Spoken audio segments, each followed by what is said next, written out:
Hello बच्चों, let's read this question. The question says state any 3 factors responsible for Bastar rebellion.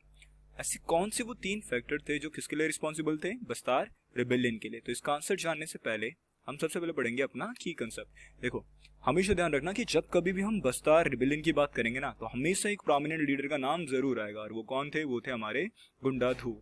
और ये गुंडाधूर जो थे, देखो वहां लिखा है ना, Gundadhur is associated with the Bastar rebellion in 1910. तो गुंडाधूर जो थे वो बस्तार रिबेलियन से एसोसिएटेड थे और उन्होंने बस्तार रिबेलियन को लीड भी किया था. कब किया था? इन 1910. अब देखो आगे, the rebellion took place when the government proposed to reserve the Kanger forest as reserve forest. और ये जो रिबेलियन हुआ था, ये ज्यादातर जो चांसेस हैं वो इसलिए हुए थे क्योंकि जब गुंडाधूर ने देखा ना कि जो ब्रिटिश गवर्नमेंट है वो क्या कर रही है, लोकल लोगों को, ठीक है, एक लॉ प्रपोज कर वहाँ का जो लोकल फॉरेस्ट है, अब तुम्हें पता है कि लोकल फॉरेस्ट से ही जो वहाँ के लोकल लोग हैं उनकी सारी नीड्स पूरी होती थी. तो उन्होंने क्या करा, वो कंगेर फॉरेस्ट को क्या कन्वर्ट करना चाहते थे? As a reserve forest convert करना चाहते थे, है ना. इसीलिए क्या करा उन्होंने, उसके खिलाफ बस्तार रिबेलियन छेड़ा.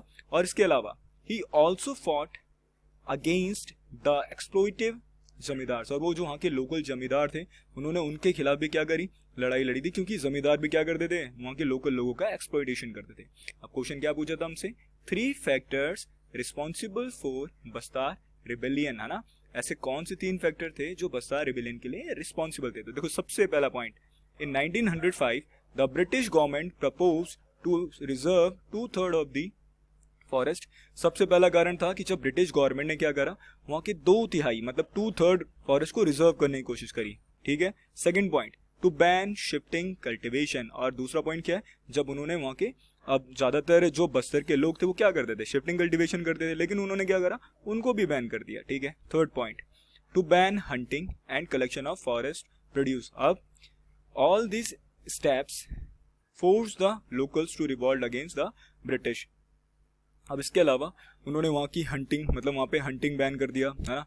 और जो जितना भी वो फॉरेस्ट से जितनी भी चीज़ वो प्रोड्यूस करते थे और जो भी कलेक्ट करते थे, जो भी फ्यूल वुड्स हो गया, है ना, किसी भी तरह की मेडिसिन हो गई, हर्ब्स हो गए, इन सारी चीज़ों को उन्होंने बैन कर दिया, है ना. लोग अब जा ही नहीं सकते थे वहाँ के लोकल फॉरेस्ट में. अब इसी की वजह से क्या हुआ, जितने भी लोकल थे उन्होंने क्या करा, ब्रिटिशरों के खिलाफ रिवॉल्ट कर दिया. तो ये कुछ 3 कारण थे.